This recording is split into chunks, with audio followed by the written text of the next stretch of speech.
श्रावणी. वि. स. खांडेकरांच्या अमृतवेल या कादंबरीचे 1 ते 10 भाग तुम्ही ऐकले असतीलच. त्यापुढचे म्हणजेच 11वा, 12वा आणि 13वा हे भाग आपण या व्हिडिओत कव्हर करणार आहोत. So stay tune with me. भाग 11वा. दादांनी नंदाच्या पत्रातली पहिली ओळ पुन्हा वाचली. तीर्थरूप दादांच्या चरणी. दादा चमकले.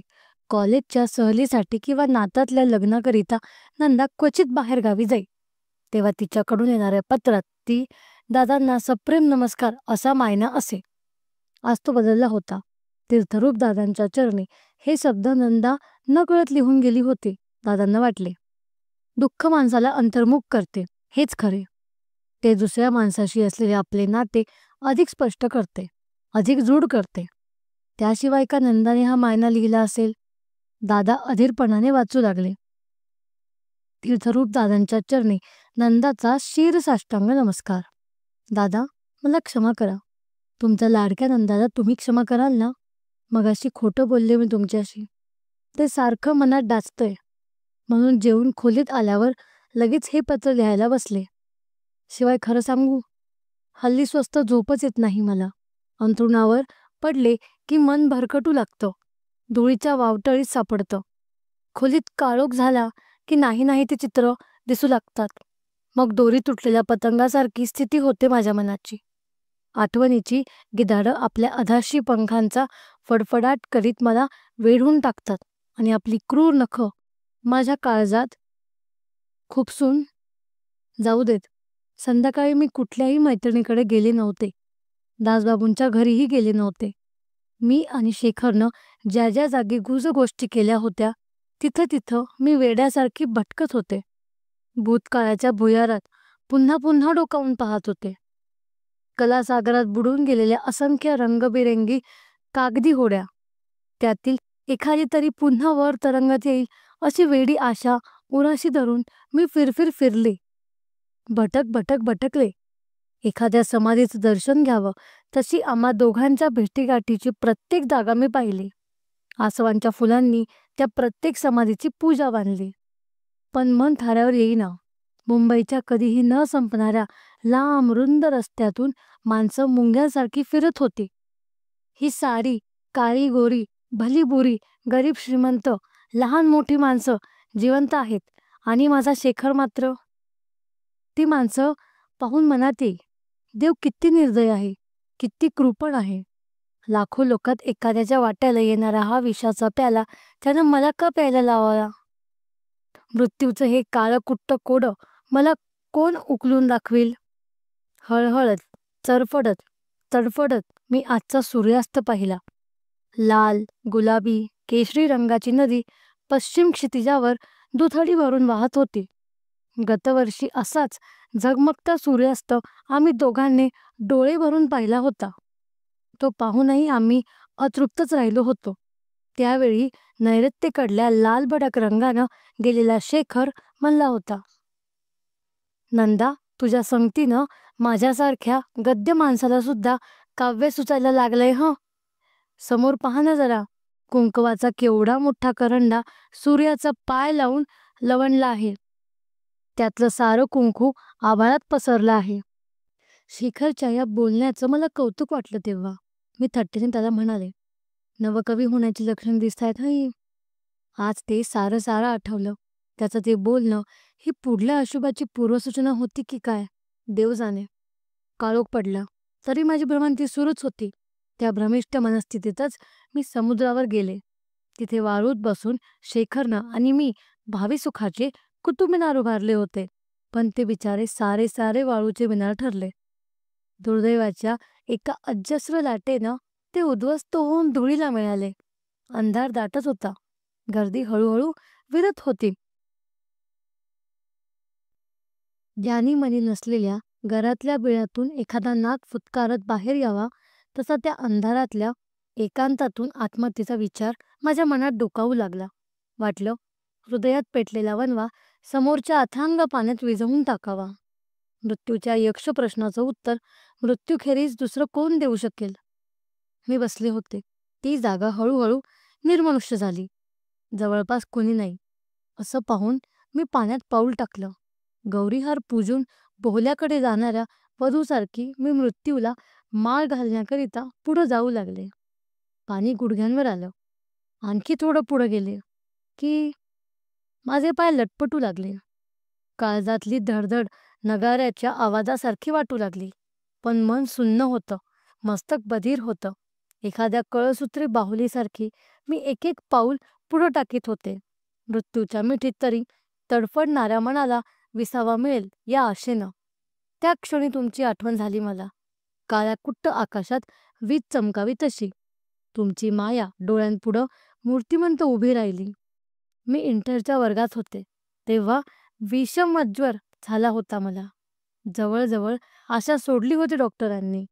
तुम्ही मात्र माझ्या पाठीवरनं हात फिरवणं रात्रभर बसून होता. तुमच्या हातात त्या रात्री संजीवनीचं सामर्थ्य संचारलं असावं. त्या जीवावरल्या दुखण्यातून मी उठले. तुमचा तो वत्सल हात मृत्यूच्या त्या महाद्वारात एकदम माझ्या डोळ्यांसमोर उभा राहिला. पुढं जायचं नाही असा इशारा देत. काही क्षण तशीच पाण्यात उभी होते मी. मिलिंदचा तान्हेपणीचा साईसारखा मऊ मधासारखा गोड पापा मला आठवला. मिलिंदला सांभाळ हे अक्काचे शेवटचे शब्द कानात घुमू लागले. माईची अबोल करून मूर्ती डोळ्यांसमोर उभी राहिली. अक्का गेल्यापासनं ती कष्टीच आहे. मनात आलं तिचं दुःख आपण हलकं करायचं की त्या दुःखात भर घालायची. मी मृत्यूचं दार किलकिलं केलं होतं ते हळूच लावून घेतलं. त्याच्याकडं पाठ फिरवली. भित्रेपणामुळं असेल, तुम्हा सर्वांच्या मायेमुळं असेल, जगण्याची इच्छा हीच माणसाची सर्वात प्रबळ प्रेरणा असल्यामुळं असेल. मी जीवनाला समोर जायचं ठरवलं. मग त्याची मुद्रा कितीही उग्र असो, त्याची दृष्टी कितीही क्रूर असो, त्याचा स्पर्श कितीही काटेरी असो. कॉलेजात असताना माझ्या स्वाक्षरीच्या वहीत नेहरूंनी लिहिलं होतं, लिव्ह डेंजरसली. तो संदेश गोकीत मी मृत्यूचा निरोप घेतला. पण परवा बसमध्ये एक पाठमोरा तरुण मी पाहिला. हुबेहूब शेखरसारखा दिसत होता तो. तो भास एखाद्या सुरीसारखं माझं काळीच कापीत गेलं. खरंच दादा, हे असं किती दिवस चालायचं? 5 महिने होऊन गेले तरी माझं दुःख पहिल्या दिवसा इतकंच ओलं आहे. माणसानं मागचं विसरून जगायला हवं हे मला कळतं, पण गुंतवायला हवं मी कशात तरी. सारखा विचार करते, मानवी जीवन हा केवळ लहरी नियतीच्या तालावर नाचणारा एक क्रूर खेळ आहे. या विश्वसंसाराला काही अर्थ आहे की नाही? प्रीतीचा अर्थ काय? काही केलेल्या प्रश्नांची उत्तरं सापडत नाहीत. काय करू मी?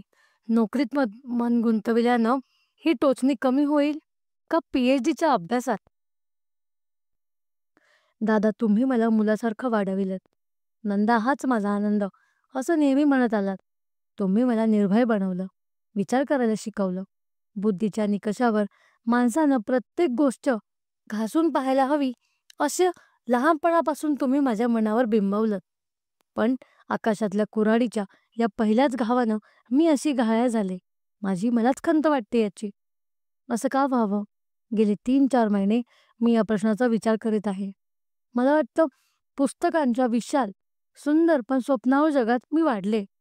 सुखवस्तू पांढरपेशाच्या टिचभर जगात मी वावरले. आईबापांनी मायेच्या उबदार शालीत सदैव गुंडाळून ठेवल्यामुळं बाहेरच्या ऊन पावसाची, वादळ वाऱ्याची आणि हातपाय गारठवून टाकणाऱ्या थंडीची ओळखच झाली नाही मला. मग त्यांच्याशी झगडण्याचं बळ अंगी कसं यावं? ज्या जगात मी वाढले ते अंगठीवरल्या खड्या एवढं. त्या खड्यात जे जीवन प्रतिबिंबित झालं ते मी पाहिलं. ते सारं परीत घडीचं. कुठं डाग नाही नि कुठं सुरकुती नाही. पुष्करणीसारख्या या शांत जगात मी लहानाची मोठी झाले. प्रीतीचं, द्वेषाचं, शौर्याचं, क्रौर्याचं, जीवनाचं, मृत्यूचं सारं तांडव मी पाहिलं. ते शेक्सपिअरच्या नाटकात, महाभारतातल्या पात्रात. रोमिओ अँड ज्युलियट मी वाचलं तेव्हा अक्काच्या लग्नाची आठवण झाली मला. त्या लग्नात प्रेम हा शब्द एकदा सुद्धा कुणी उच्चारला नव्हता. तिथं होता हुंडा, तिथं होते मानपान, तिथं होते रुसवे फुगवे. हे सारं मनात आलं म्हणजे वाटतं खोट्या सुरक्षितपणाची ही जन्मजात कवच कुंडलं दूर फेकून द्यावीत. या अफाट जगातल्या असंख्य माणसातलं एक माणूस म्हणून जगावं. जो पेला ओठांना लागेल त्यातल्या पेयाचे गुटके हसत मुखानं घ्यावेत. आपल्या वाट्याला जे जीवन येईल ते दोन्ही बाहू पसरून कवळावं.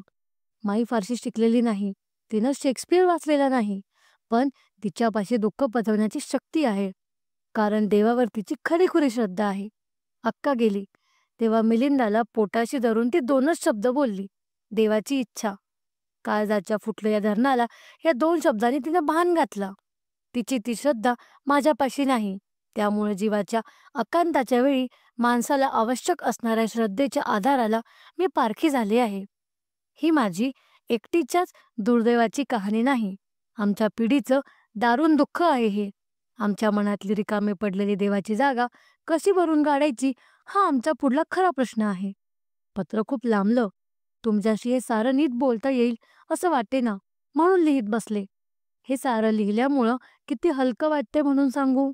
माझी कसलीही काळजी करू नका तुम्ही आता. उद्या दासबाबूंकडे जायचं आणि PhDच्या विषयाचा म्हणजे त्यांचा सल्ला घ्यायचा असं मी ठरवलंय. मग 2-3 वर्षांनी आपल्या दारावर पाटील लागेल. Doctor Alaknanda Deshpande MA PhD. ती पाटी वाचून मिलिंद म्हणेल, मावशी तू डॉक्टर झालीस ना, मला औषध दे की मग आता. मात्र ते अगदी गोड गोड हवं हं. भाग 12. आपल्या तोंडावरून कोणीतरी मोरपीस फिरवत आहे असा नंदाला भास झाला. आपण फार वेळ झोपून राहिलो आहोत याची आत्ता तिला कुठे जाणीव झाली. आपल्याला उठविण्यासाठी मिलिंद आपल्या तोंडावरून काहीतरी मऊ फिरवित आहे का? एकदम डोळे उघडून, अरे लबाडा पकडलं की नाही तुला, असे म्हणावे आणि त्याचे गोड गोड गालगुच्चे घ्यावेत असे तिच्या मनात आले. इतक्यात तिच्या कानांवर शब्द पडले, अगं नंदा, उन्हा किती वर आली बघ. माईंच्या त्या स्वरातला ओलावा नंदाच्या अंतःकरणात कुठेतरी खोल खोल पाझरत गेला. तिने हसतच डोळे उघडले. माईंकडे पाहता पाहता तिला वाटले, बाहेर उन्हे कितीही वर आली असोत, आपल्याला त्यांच्याशी काय करायचंय. माईंच्या डोळ्यातलं कोजागिरीचे चांदणे आपल्याला नाहू घालीत आहेत. हे भाग्य काय लहान सहान आहे. आपण लहान असतो तर किती बरे झाले असते. मग आपण माईच्या मांडीवर डोके घासले असते, तिच्या कुशीत तोंड लपविले असते आणि तिच्या स्पर्शातून पाझरणाऱ्या वात्सल्यात सारे दुःखाचे डोंगर विरघळवून टाकले असते. माई काही न बोलता एकदम तिच्याकडे पाहत बिछाण्यावर बसल्या होत्या. तिचे विस्कटलेले केस हळुवारपणे सारखे करीत होत्या. त्यांचा हात हातात घेऊन नंदाने तो अगदी घट्ट घट्ट दाबला. ती स्वतःलाच प्रश्न करीत होते, मोठ्या झालेल्या मुलीचं मन आईच्या हृदयाशी या एकाच भाषेत बोलू शकतं, असं का व्हावं. तिचे मस्तक माई थोपटीत म्हणाल्या, पोरी, माझ्या गळ्याची शपथ आहे तुला, कुठंही गेलीस तरी अंधार पडायच्या आत घरी येत जा बाई. तू वेळेवर परत नाही आलीस म्हणजे माझा जीव कसा टांगल्यासारखा होतो. बोलता बोलता माईंचा कंठ सद्गदित झाला. त्यांच्या डोळ्यात पाणी तरळू लागले. नंदा हसून उत्तरली, आईची माया अशीच वेडी असते का ग. नि हे बघ माई, उद्या मी सासरी गेले म्हणजे तू काय जन्मभर माझी पाठराखीण म्हणून तिथे येणार आहेस का. विमानाच्या अपघातात शेखरचा मृत्यू झाल्याची वार्ता आल्यापासून थट्टेने का होईना नंदाने आपल्या लग्नाचा आजच पहिल्यांदा उल्लेख केला. तिचे ते बोलणे ऐकून माई मनात फार सुखावल्या. एखाद्या भयंकर स्वप्नातून माणसाने जागे व्हावे आणि जे अशुभ आपण पाहिले ते खरे नाही अशी त्याची खात्री व्हावी, तसे त्यांना वाटले. नंदाच्या तोंडावरून हात फिरवीत त्या म्हणाल्या, चल उठ बाई, चांगला गरम चहा करून देते मी तुला. तो घेऊन मग हवी तितकी लोळत पड. आता मी तुला काही काम करून देणार नाही. अगं तुम्ही मुली म्हणजे काय, माहेरच्या अंगणातले दाणे टिपणाऱ्या चिमण्या. केव्हा बुरकन सासरी उडून जाल हे कुणी सांगावं. भाग 13. गरम चहाचे गुटके घेता घेता रात्री दादांना लिहून ठेवलेल्या पत्राची नंदाला आठवण झाली. ते पत्र त्यांना द्यावे की देऊ नये. रात्रीच्या एकांतात स्वाभाविक वाटणाऱ्या कितीतरी गोष्टी दिवसा कृत्रिम वाटू लागतात. तिचे तसेच झाले. घाईघाईने तिने चहा संपवला. ती लगबगीने आपल्या खोलीत गेली. टेबलावर आपले पत्र शोधू लागले. त्यातला ताजा कलम लिहायच्या आधीच आपण पेंगुळलो हे तिला आत्ता आठवले. टेबलावर तिचे पत्र कुठेच दिसत नव्हते, मात्र त्या जागी दुसरे एक पत्र होते. नंदाने ते घाईघाईने उघडले. अक्षरशः दादांचेच होते. म्हणजे ती जीवाचे डोळे करून वाचू लागली. तर मित्रांनो, हा होता वि. स. खांडेकर यांनी लिहिलेल्या अमृतवेल या कादंबरीचा 11वा, 12वा आणि 13वा भाग. तुम्हाला हे भाग कसे वाटले याच्याबद्दल आम्हाला नक्की कळवा आणि तुम्हाला यानंतर कोणतं ऑडिओबुक ऐकायला आवडेल हे आम्हाला कमेंट सेक्शनमध्ये सांगा. अशाच सुंदर सुंदर ऑडिओबुकसाठी आमच्या चॅनलला लाईक, शेअर आणि सबस्क्राईब करा. So stay tune with me. ऐकत राहा आणि स्वतःची काळजी घ्या.